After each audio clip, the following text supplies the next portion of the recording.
வணக்கம் நண்பர்களே, வாங்க நாம இன்னைக்கு பலாப்பழத்துல பாயாசம் எப்படி செய்யறதுன்னு பார்க்கலாம். அந்த பாயாசம் செய்யறதுக்கு நாம பலாசுளைகளை வாங்கி அந்த பலாசுளையில இருக்கிற தோல் அதனோட சீடெல்லாம் எடுத்துட்டு இந்த பலாப்பழத்தை பொடியா நறுக்கி எடுத்து மிக்சியில போட்டு பேஸ்டா அரைச்சி எடுத்துக்கோங்க. இப்ப பாருங்க, நான் பலாப்பழத்தை மிக்சியில போட்டு நல்லா பேஸ்ட் மாதிரி அரைச்சி கொண்டு வந்துட்டேன். வாங்க இப்போ நாம பலாப்பழ பாயாசம் எப்படி செய்யலான்னு பார்க்கலாம். பாருங்க, பலாப்பழ பாயாசத்துக்கு நாம 1 டேபிள் ஸ்பூன் நெய் எடுத்துக்கலாம். அதுக்கு நாம ஒரு 6லேருந்து 7 முந்திரி பருப்பு, கொஞ்சம் திராட்சை, 1 ஸ்பூன் திராட்சை எடுத்துக்கலாம். எடுத்துட்டு இதை ஃப்ரை பண்ணி நாம ஒரு பிளேட்டுக்கு மாற்றிடலாம். திராட்சை எல்லாம் பாப்பப் ஆயிடுச்சு, முந்திரியும் இந்த ரோஸ்ட் ஆகிடும். இந்த ஸ்டேஜில் நாம் இதை ஒரு பிளேட்டுக்கு மாற்றிடலாம். இப்போ பாருங்கள், இந்த பலாப்பழ விழுதை நான் நல்லா அந்த நெய்யில் கலரி விட்டுப்பேன். நல்லா கலரி விட்டுக்கோங்க. இன்னும் 1 டேபிள் ஸ்பூன் நெய் கூட ஆட் பண்ணலாம். ஆட் பண்ணி நல்லா இதை இந்த நெய்யில் நல்லா இதை மிக்ஸ் பண்ணிவிடுங்க.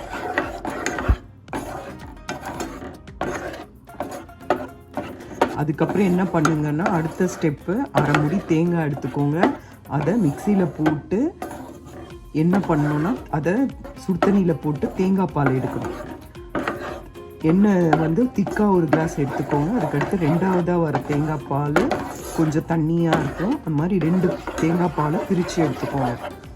1/2 முடி தேங்காய் எடுத்துக்கிட்டு அந்த 1/2 முடி தேங்காயில் நீங்கள் மிக்சியில் போட்டு சுடுதண்ணியில் அந்த தேங்காவை போட்டு நல்லா பாலை வடிகட்டி எடுத்துருங்க.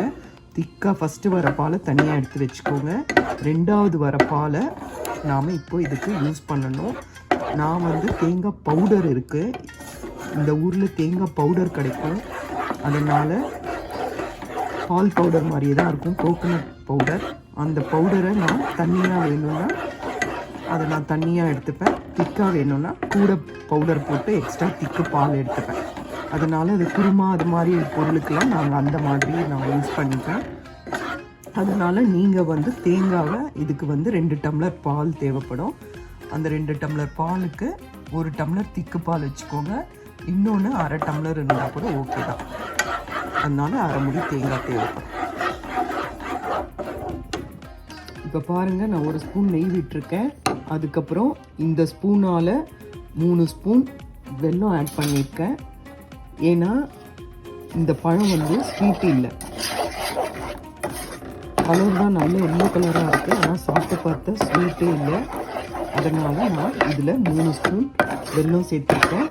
நீங்கள் உங்கள் பழத்துக்கு ஏற்ற மாதிரி எவ்வளோ ஸ்வீட் தேவைப்படுதோ நீங்கள் சேர்த்துக்கோங்க. இதை நல்லா மிக்ஸ் பண்ணுங்க.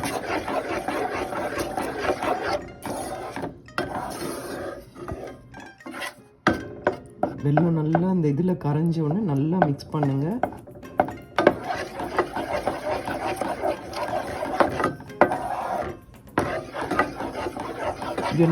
நான் வெல்லம் வெல்லத்தையும் பவுடர் தான் யூஸ் பண்ணுவேன். ஏன்னா கெட்டி வெல்லமும் கிடைக்கும், பவுடர் வெல்லமும் கிடைக்கும். கெட்டி வெல்லம் இங்கே உடைக்க முடியாது, இது தர கிடையாது.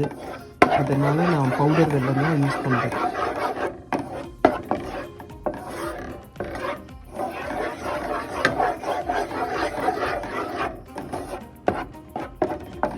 நல்லா மிக்ஸ் ஆகிடுச்சு பாருங்கள் வெல்லம். இந்த ஸ்டேஜில் ஃபஸ்ட்டாக கரைச்சி ஃபஸ்ட்டாக இருக்கிற தேங்காய் பாலை அப்புறமா விட்டுக்கலாம். இப்போது 2ஆவதாக இருக்கிற தேங்காய் பாலை இதில் விட்டு நல்லா கொதிக்க விடுங்க. இதுதான் நான் 2ஆவதாக எடுத்திருக்கிற தேங்காய் பால். பாருங்கள், தண்ணியாக இருக்கு.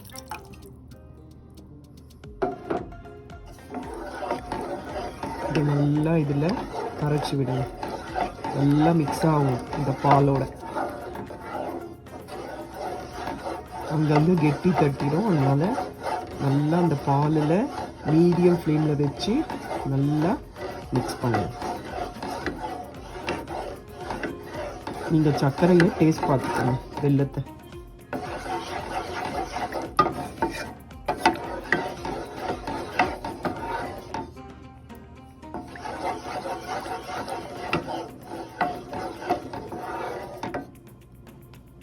இது நல்லா கொஞ்சம் திக்கானோன்னு உங்களுக்கு நான் காட்டுறேன்.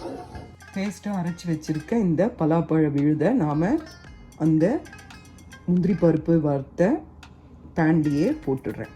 இப்போ இதில் நான் ரெண்டாவதாக வச்சுருந்த தேங்காய் பாலை விட்டாச்சு.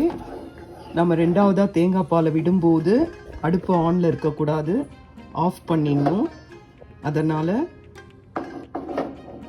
நீங்கள் என்ன பண்ணுங்கன்னா அடுப்பை ஆஃப் பண்ணிவிட்டு அந்த அடுப்போட சூடுலேயே அது இருக்கட்டும். நாம் ரெண்டாவது திக்கு பால் விட்டோன்னே கேஸ் வந்து ஆஃப் பண்ணிவிடுங்க, ஆனில் இருக்கக்கூடாது. அவ்வளோதான். இப்போ நாம் வறுத்து வச்ச முந்திரி திராட்சை எல்லாமே போட்டாச்சு. அந்த சூடுலேயே ஒரு 10 நிமிஷம் இருந்துட்டு அதுக்கப்புறம் நீங்கள் ஒரு இதுக்கு மாற்றிடுங்க. நாங்கள் பலாப்பழ பாயாசம் இதை செஞ்சு பாருங்கள். இது செஞ்சு பார்த்துட்டு உங்களுக்கு கண்டிப்பாக இது பிடிக்கும். இது ஒரு டிஃப்ரெண்ட்டாக இருக்கும். இதை நீங்கள் செஞ்சு பார்த்துட்டு எப்படி இருக்குன்னு சொல்லிட்டு சொல்லுங்கள். பிடிச்சிருந்தா லைக் பண்ணுங்கள். நன்றி.